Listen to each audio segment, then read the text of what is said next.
बहुत सारे इदारे में घपले हो रहे हैं, जैसे मैसूर में हुआ है, वो ईदगाह के गिरवी रखा है, ईदगाह कुछ वैसा घपले बहुत सारे इदारे में हो रहे हैं। ये सब इदारे को include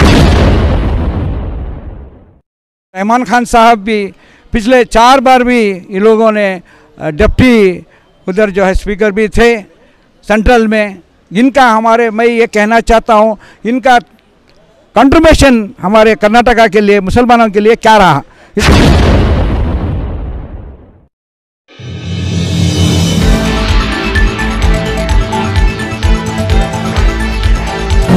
Like, share, subscribe and press the bell icon for ऊंची आवाज़ इंडिया। नाजरीन, ऊंची आवाज़ इंडिया में आपका इस्तकबाल है। मैं हूं आपका मेज़बान इब्राहिम नफीस। इन दिनों रियासत कर्नाटक के औकाफ में मुख्तलिफ घपले मंजर पर आ रहे हैं और मुख्तलिफ स्कैम्स के हवाले से इन दिनों एक मामला मैसूर के ईदगाह का जोरों पर है और इस खुसूस में सबसे ज़्यादा औकाफी घपलों पर आवाज़ उठाने वाली शख्सियत अनवर मानपाड़ी हमारे साथ मौजूद हैं, जो माइनॉरिटी कमीशन के साबिक चेयरमैन हैं। चलिए जानते हैं इस सिलसिले में कि मंजर पर लाने का मकसद क्या है और इस खुसूस में ये क्या सुधार चाहते हैं। जी सर, आज एक प्रोटेस्ट हुआ है और बाकायदा आपकी जानिब से एक आवाज़ दी गई है, क्या मुतालबात है और क्या डिमांड है सर आपकी? जो घपले के रिपोर्ट हमें दिए हैं 2012 में, परसों वो मंडन हो गया। अब वो रिपोर्ट को सीबीआई को देना मांगता है। वो एक मंडन है, एक हमारा मांग है। दूसरा मांग जो मंडन करने के टाइम पर, सीबीआई के मंडन करने के टाइम पर ये जो वक्फ बोर्ड है ना, उससे ही सब ये घपला शुरू हुआ। उसको एनिमेटेड सस्पेंडेड एनिमेशन में रखना, क्योंकि बस बरकस करना।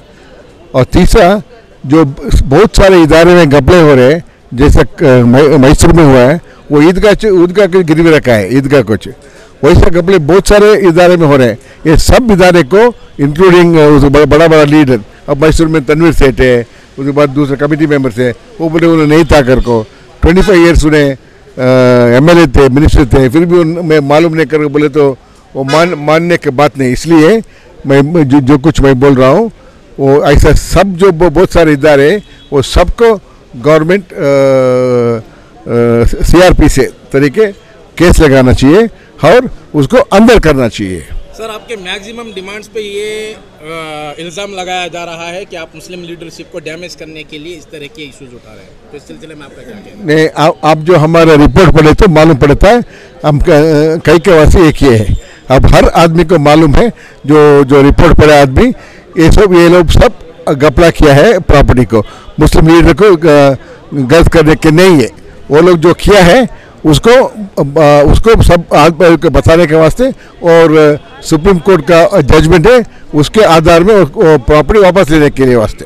सर, 2012 में आपकी रिपोर्ट तैयार हुई थी और 2020 तक टेबल नहीं होने का रीज़न और फिर ये ड्यूरेशन में गैप इतना क्यों दिया गया? नहीं, तब अपोजिशन जो कांग्रेस वाले थे उन्हें इन्वॉल्वमेंट हुआ था, उसका जो चल रहा था, राज्य चल रहा था, तब उन्हें उसको क्या मंडन नहीं किया है, उसके वास्ते रिपोर्ट बाहर नहीं आया। जब ये अब दूसरा बीजेपी आया, वो जो मंडन किया है वो बाहर आ गया। अब सबको कॉपी मिलता है, आपको भी आरटीआई तरीका से वो कॉपी मिलेगा, आप पढ़ सकते हैं। पढ़ने के बाद आपको मालूम पड़ेगा कौन कौन किस तरीके से वो हमारा प्रॉपर्टी को लूटा है। बीजेपी गवर्नमेंट आने तक का इंतजार जो किया था, ये कोई एमएलसी सीट लेने के लिए आप इस तरह की जद्दोजहद कर रहे हैं, ये भी इल्जाम आते हैं, तो इस पर क्या कहना? मैंने एमएलसी छोड़ो, मेरे क्यों किसी क्या बोलते निगम का मेंबरशिप भी नहीं चाहिए। मेरा इरादा नहीं था। मैं ये बार स्टार्टिंग पिच में लिख को दिया था, I do not want ministry और एमएलसी पोस्ट, लिख को दिया था। I only want my report to be tabled and it has to be given to CBI, वो लिख को दिया था मैंने। 8 करोड़ जो इन्होंने जो है लोन लिया था, आज जो 32 करोड़ का हुआ है, आज एक्शन हुआ है, तो होने वाला था कल, मगर उसको वक्फ बोर्ड से ज़रिए से उसे रुकाया गया है। तो यही हाल रहा तो वक्फ बोर्ड का, तो कौम क्या करना है। और इतनी बड़ी जो है आज हमें जो अखिलती मोर्चा से जनाब अनवर मानपाड़ी साहब, मुजम्मिल भाई और हमारे तमाम जो अखिलती जमात के जितने भी यहाँ के कारकुन हैं और ज़िम्मेदार हैं पूरे डिस्ट्रिक्ट से जमा हुए थे और आज बहुत बड़ा एक रिज़ल्ट अच्छा मिला है। हम हाँ को ख़त्म नहीं होती बात, ये जो है पूरे डिस्ट्रिक्ट में होने वाली है। सवाल ये है कि अगर वक्फ बोर्ड की जानिब से इस तरह के घपले मंजर पर आ रहे हैं जी, तो गवर्नमेंट भी बीजेपी की है जी, और सरकार कहीं ना कहीं इस मामले में शामिल है या उस सिलसिले में नाकाम है? नहीं, ये देखिए ये मीडिया लोग कैसे भी बोल सकते हैं, कैसे भी सवाल कर सकते हैं, ये बिल्कुल गलत है। सरकार जो है बीजेपी की है, आपको तो मालूम है बीजेपी का तो मुसलमानों की दुश्मन है। आप इसके जरिए जो है आप लोग बोलते हैं कि भाई कांग्रेस से पहले कांग्रेस की सरकार अब तक जो है 50-60 साल की जो है गुजरी है, तो इसमें रहमान खान साहब भी पिछले 4 बार भी ये लोगों ने डिप्टी उधर जो है स्पीकर भी थे सेंट्रल में। इनका मैं ये कहना चाहता हूँ, इनका कंट्रीब्यूशन हमारे कर्नाटका के लिए मुसलमानों के लिए क्या रहा, इसका जवाब दें वो।